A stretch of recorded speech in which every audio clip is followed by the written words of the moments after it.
You learn about how you heal yourself. Ultimately, you become your own doctor. You don't need to rely on anybody else outside of yourself. And that's really what Ayurveda is meant to teach you. What is Ayurvedic or Ayurveda? I mean, that's a great question because Ayurvedic medicine was an ancient form of medicine that dates back close to 5,000 years ago. And it was developed in the Vedic culture and the sages of India. And it continues to be one of the most sophisticated and simple and powerful mind, body, soul healing systems. I love Ayurveda. I look and do research on everything out there. Usually people think, oh, well, we need to focus on this new technology. I don't look at that. I look at what's been successful for 5,000 years. That's what I look at. Of course, there is a lot of good new technology too. Nowadays, what I like to do is to combine the 5,000-year-old technology, let's say Ayurveda, with traditional Chinese medicine, with, traditional South American medicine, with North American medicine, with herbology, with, everything combined, and try to figure out what's going to work the best to give people the results that they need. Ayurveda really is the science of life, because it incorporates everything together. Instead of just addressing the symptoms of disease, it addresses the root cause. And if you followed me for a long time, you know that I'm always looking at the root cause instead of the symptoms. Like most doctors are taught, what is a symptom and what do I prescribe for that symptom? They're taught completely opposite of what you should be doing, looking at the root cause and fixing that, and then the symptoms go away.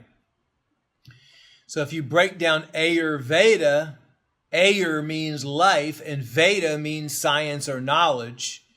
And the end result of using any techniques in Ayurveda, which there's a lot of them, is that the end goal is to increase your vibrant energy field.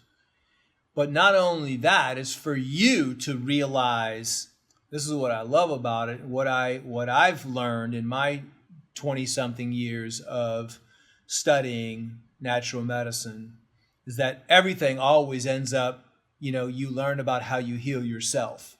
Ultimately, you become your own doctor. You don't need to rely on anybody else outside of yourself. And that's really what Ayurveda is meant to teach you, is that they teach you your full human potential of physical, mental, and spiritual balance. But the two main guiding principles in Ayurveda is that the mind, body, and soul are connected, and that nothing has more power to heal and transform your body than your mind.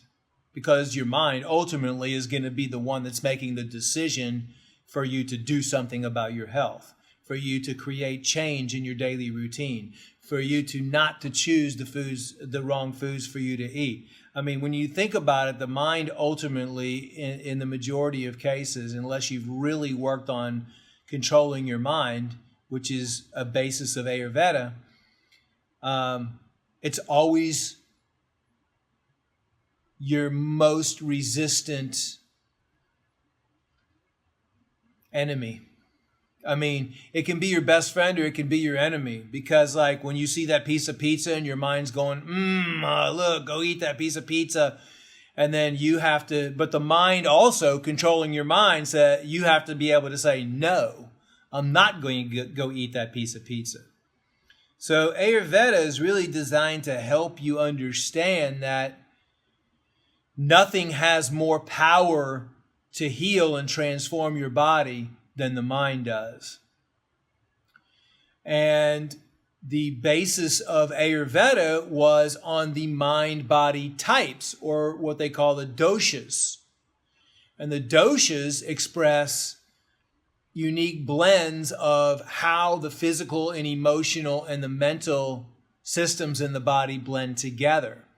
So there's basically 3 doshas that they talk about in Ayurveda, and it's the vata, the wind, the pitta, the fire, and the kapha, the earth. We could talk for days probably on all these, and Ayurveda is something that needs to be studied, a long time. I actually am a pitta when it comes to Ayurveda. I'm a fire.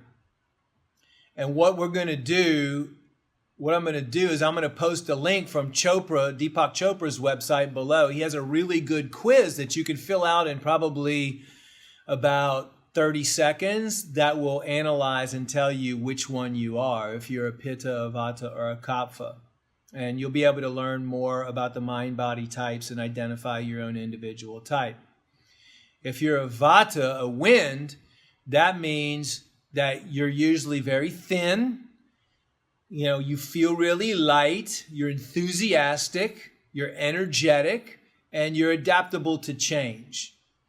If you're a pitta like me, you tend to be very intense, very intelligent, very goal-oriented, and you have like a very strong desire to balance your life and balance your family and balance your personal development and spiritual development, and you're really focused on your life. If you're a kapha, you are easygoing, you're very methodical like Virgos, but you're very nurturing. You're a very nurturing person.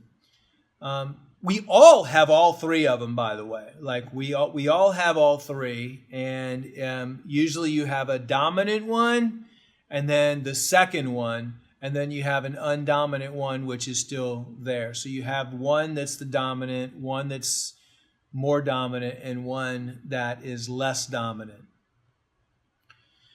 Another aspect of Ayurveda that I really like is the fact that they really emphasize diet, because it's what you're putting in that feeds your body, feeds your soul, feeds the tissues.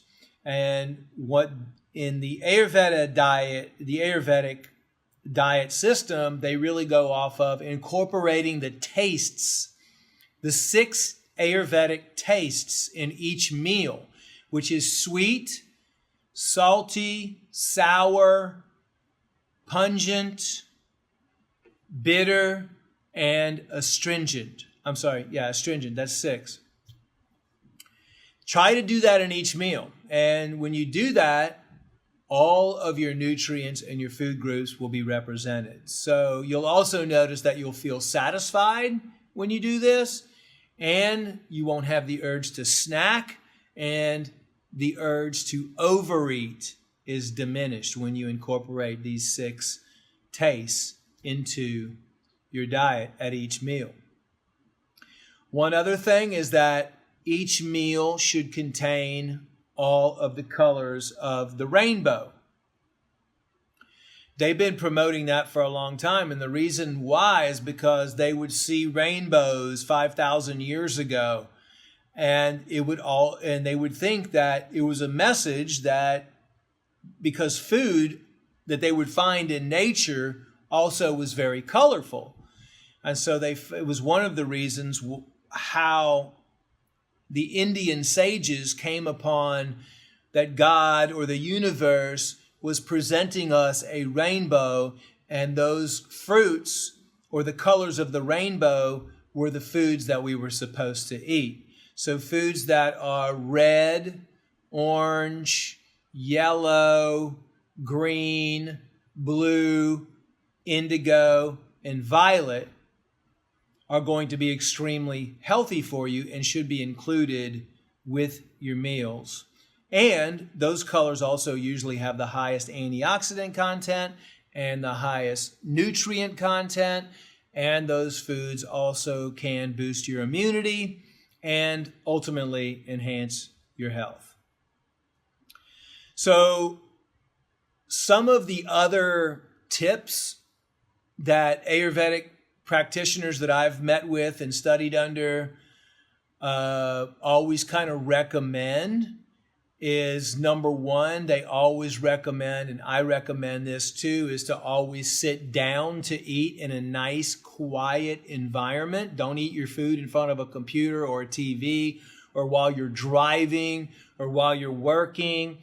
Food is very important. I've talked a lot about in the past the sympathetic versus the parasympathetic, and when you eat in a sympathetic state or a state of stress, your digestion shuts down. When you eat in a parasympathetic state, your digestion is activated and you're able to utilize and absorb the nutrients a lot better. And that's a big part of Ayurvedic philosophy, is eating in a very relaxed, calm atmosphere. Not eating when you're, really, really over hungry either. Anytime that you wait to the point where you're famished or you're extremely hungry is when your mind will play tricks on you and you'll want to just scarf down anything that you possibly can. And I've always said, chew your food 25 times or until it's a liquid before you swallow it. And that's another philosophy in Ayurvedic, is to chew your food really, really good. Don't gulp your food down in chunks that your body is going to have to take days or 72 hours to end up breaking down. A lot of Ayurvedic practitioners recommend that you drink hot water with ginger and lemon juice, fresh lemon, so throughout the day or 1 or 2 times a day. Hot lemon water, as a matter of fact, has been known to ease the symptoms of heartburn, actually. I know people that have been on heartburn medications and have problems with their hydrochloric acid in their stomach and many other things for years and years. And then they just start drinking warm ginger or lemon water a couple times a day, first thing in the morning and in the afternoon. And it just creates this calmness and this balancing of your body throughout the day. Exercise, moderate exercise is another tip. Ayurvedic's really big on herbal oils and massages. And I love some of these techniques that they use. I've gone through them and they are amazing. So if you can find an Ayurvedic practitioner in your town and you can get a hot herbal oil infusion once a month, once a week, that's going to be tremendous for your health. Meditation. Ayurvedic practitioners are really big in meditation. Try to meditate at least for 10, 15, 20 minutes every single day. Detoxify your body. Cleanse your body on a regular basis. Sleep and spending time in nature are the last 2 things that most Ayurvedic practitioners recommend. And I recommend the same thing. So you can really see about the congruency between what we're talking about and then what Ayurvedic medicine is really all about, and the philosophy behind it, addressing the root cause, doing the simple things, and healing the body the natural way. Actually allowing the body's self-healing mechanism to become reactivated and heal itself.